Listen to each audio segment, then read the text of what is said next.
Hello, my name is Joe Fox, and for my senior project, I conducted an experiment to determine whether the radiation from a Tesla coil that anyone might make at home is likely dangerous enough to warrant a warning. To start off, I'll explain what a Tesla coil is. The first Tesla coil was invented by Nikola Tesla in order to send energy through the air wirelessly, creating a network of free energy, but most people who make them now just do it for the fun of it. I chose this for my senior project after a suggestion by a family friend who thought it would be interesting to build a Tesla coil. As this is a school project, I did a research into safety before I submitted my project. In doing so, I read many warnings about high voltage, but nothing about radiation, which I found out Tesla coils do emit.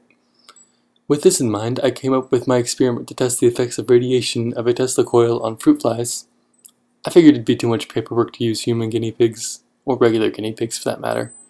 To measure changes, I decided to look at physical deformities that appeared as well as behavioral changes.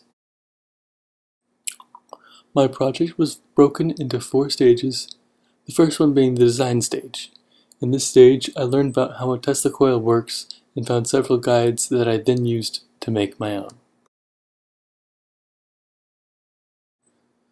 The second stage of this project, the longest one, was the material gathering and construction stage.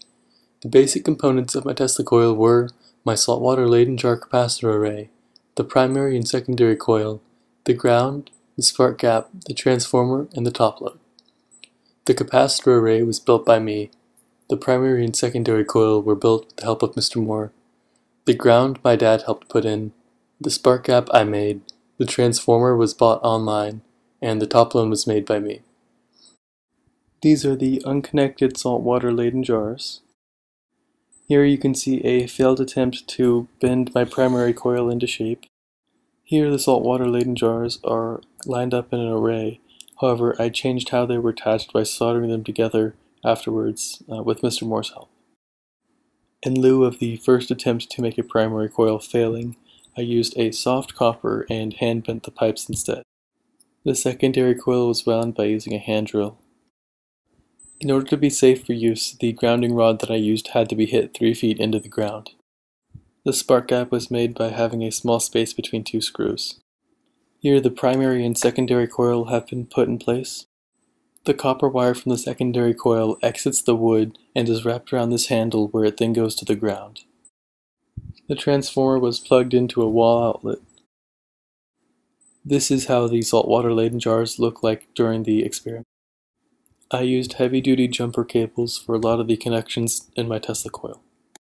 When the Tesla coil went through troubleshooting, there were only 2 things that went wrong.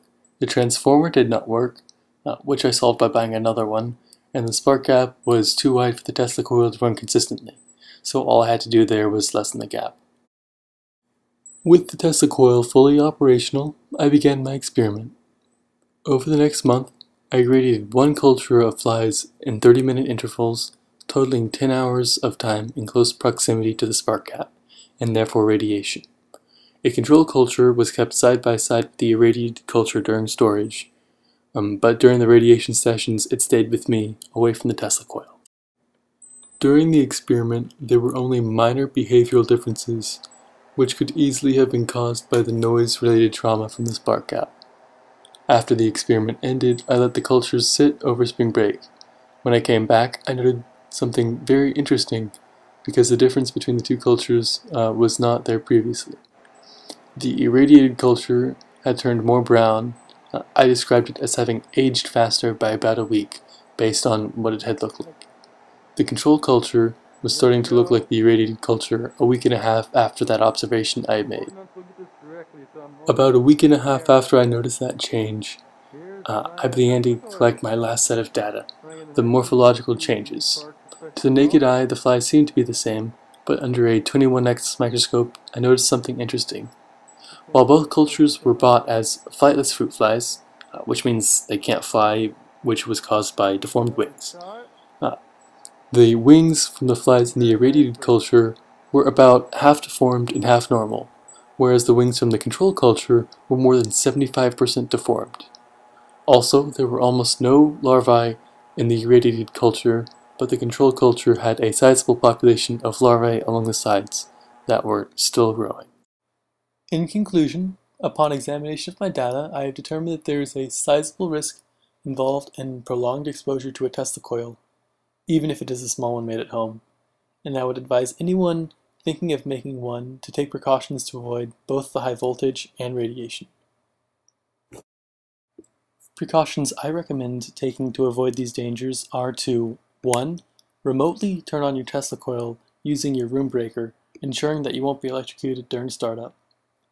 2. Keep a fair distance away to reduce the chances of radiation reaching you. 3. Remove all metal from your person so that a rogue spark doesn't arc at you. 4. Build or buy an X-ray blocking device if you intend to run it for an extended period of time. 5. Connect the spark gaps with a piece of conductive metal while wearing rubber gloves to ensure the Tesla coil is not holding a residual charge after you turn it off. And 6. Check all components of your Tesla coil regularly and replace them if they are being worn out.